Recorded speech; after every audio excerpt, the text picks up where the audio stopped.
আসসালামু আলাইকুম রহমতুল্লাহি ওয়া বারাকাতুহু। চোর ধরুন, চোরকে শায়েস্তা করুন। চুরির মাল ফেরত পেতে কি কি আমল করবেন আজকে সম্পূর্ণ কিছু আপনাদেরকে বলে দেওয়ার চেষ্টা করব ইনশাআল্লাহ।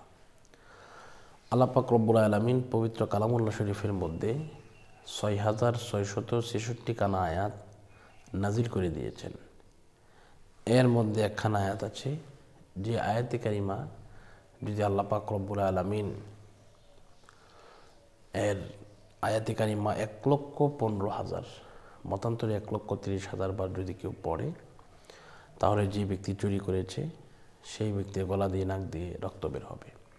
আপনি কত কষ্ট করে টাকা জমালেন, অথবা স্বর্ণ আপনি কিনলেন, বা আপনার বিবাহের সময় স্বর্ণ আপনার স্বামীর পক্ষ থেকে হোক অথবা পিতামাতার পক্ষ থেকে হোক, আপনার জন্য সেটা দেওয়া হয়েছে, কিন্তু হঠাৎ করে চুরি নিয়ে গেছে। এই মাল আপনি ফেরত কীভাবে আনবেন? এই মাল ফেরত অবশ্যই আপনি পাবেন ইনশাআল্লাহ। দেওয়ার মালিক আল্লাহ, আমরা হচ্ছে ওসিলা। তো কুরআন কারীমের একটি আয়াত আছে, যে আয়াতে কারিমাকে অনেকেই খতমে ইউনূস বলে থাকেন, আবার অনেকেই জালালি খতম বলে থাকেন। তো এই জন্য এই খতমে ইউনূস বা জালালি খতম এটা কীভাবে পড়বেন? লা ইলাহা ইল্লা আনতা সুবহানাকা ইন্নী কুনতু মিনাজ জালিমিন। এই আয়াতে কারিমা ১,৩০,০০০ বার পড়তে হবে। আমি আবারও বলছি, এই আয়াতে কারিমা ১,৩০,০০০ বার পড়তে হবে। প্রতি ১০০ বার পর পর আপনাকে পড়তে হবে ফাস্তাজাবনা লাহু ওয়া নাজ্জায়নাহু মিনাল গাম্মি ওয়া কাযালিকা নুনজিল মুমিনিন। এইভাবে যদি আপনি এই আয়াতে কারিমা ১,৩০,০০০ বার যদি পড়েন, পড়ার পরে ইনশাআল্লাহ দেখবেন যে ব্যক্তি চুরি করেছে সেই ব্যক্তি মাল ফেরত দিতে বাধ্য হবে। যদি না দেয়, তার গলা দিয়ে নাক দিয়ে রক্ত বের হবে।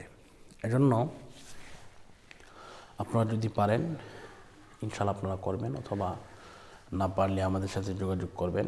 এই নম্বরে যোগাযোগ করবেন 01643063744।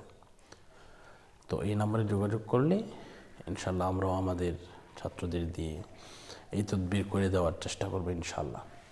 এটা করার 3 দিন, সর্বোচ্চ 1 সপ্তাহের ভিতরে আপনি আপনার মাল ফেরত পাবেন।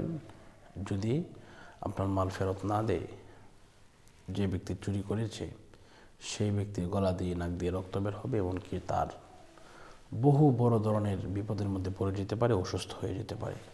তো এই বিশ্বাস আল্লাহর কালামের উপরে রাখবেন ইনশাআল্লাহ। আল্লাহ পাক আমাদের সকলের মনের আশাকে কবুল করুন, মঞ্জুর করুন। এই মুহূর্তে বিদায় নিচ্ছি। আসসালামু আলাইকুম রহমতুল্লাহি ওয়া বারাকাতুহু।